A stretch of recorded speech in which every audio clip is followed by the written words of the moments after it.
Hi hello welcome to Jaya Sanjith universe. இன்னைக்கு கந்தசஷ்டி விரதத்தின் கடைசி நாளான 6ஆம் நாள். இன்னைக்கு ரொம்பவே சந்தோஷமா இருக்கு. ஸோ 48 டேஸ் இந்த விரதத்தை நல்லபடியாக ஃபினிஷ் பண்ணியிருக்கேன். ஸோ என்ன மாதிரியே கந்தசஷ்டி விரதத்தை ஃபாலோ பண்ணிட்டு இருக்கிற உங்க எல்லாருக்கும் உங்களுடைய வேண்டுதல் அனைத்தும் நிறைவேற என்னுடைய மனமார்ந்த வாழ்த்துக்கள்.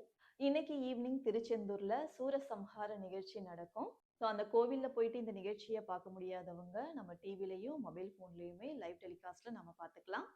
கந்தசஷ்டி விரதத்தின் கடைசி நாளான இன்று முருகப்பெருமான் சூரபத்மரை வதம் செய்யும் நாளாக கருதப்படுது.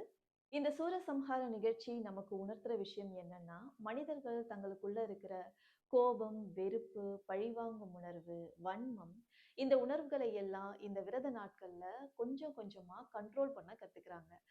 நான்வெஜ் சாப்பிடாம இருக்கிறது, ஃபாஸ்டிங் இருக்கிறதுன்னு இந்த விரத நாட்கள்ல மனிதர்கள் அவங்களுடைய மனதை ஒருநிலைப்படுத்தி, அவங்களுக்கு பிடிச்ச விஷயங்கள கூட அவங்க செய்யாம செல்ஃப் கண்ட்ரோலா இருந்து, இது போன்ற உணர்வுகள் எல்லாம் அவங்களே கொஞ்சம் கொஞ்சமா கண்ட்ரோல் பண்ணிக்கிறதுக்கான பிராக்டிஸ் தான் இது. நம்ம மனசுல இது போன்ற உணர்வுகள் இருக்கும் பொழுது, நம்மளால ஆக்கப்பூர்வமான விஷயங்கள்ல கவனம் செலுத்தவே முடியாது. ஸோ நாம எல்லாருமே நம்மளுடைய லைஃப்ல எப்படி முன்னேறணும், நம்ம எந்த இடத்துல போயிட்டு ரீச் பண்ணணும், இதுல நம்ம கவனம் செலுத்திட்டு போனோம்னா, நமக்கு மத்த எந்த சிந்தனையுமே வராது.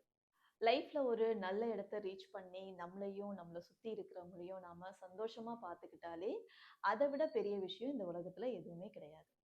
ஸோ எல்லாரும் எப்பவும் யாருக்கும் எந்த தொல்லையும் இல்லாம அவங்கவங்க லைஃப்ல மட்டும் கான்சென்ட்ரேட் பண்ணி நம்ம லைஃப்ல எப்படி முன்னேறணுன்ற வழியை மட்டும் பார்க்கறது நமக்கு ரொம்ப நல்லது. ஸோ இந்த கந்தசஷ்டி விரதத்தை வெற்றிகரமா ஃபினிஷ் பண்ண உங்க எல்லாருக்கும் என்னுடைய மனமார்ந்த வாழ்த்துக்கள். நாளைக்கு உங்களை இன்னொரு வீடியோல மீட் பண்றேன். அது வரைக்கும் நம்மளுடைய சேனலை சப்போர்ட் பண்ணுங்க. Thank you so much.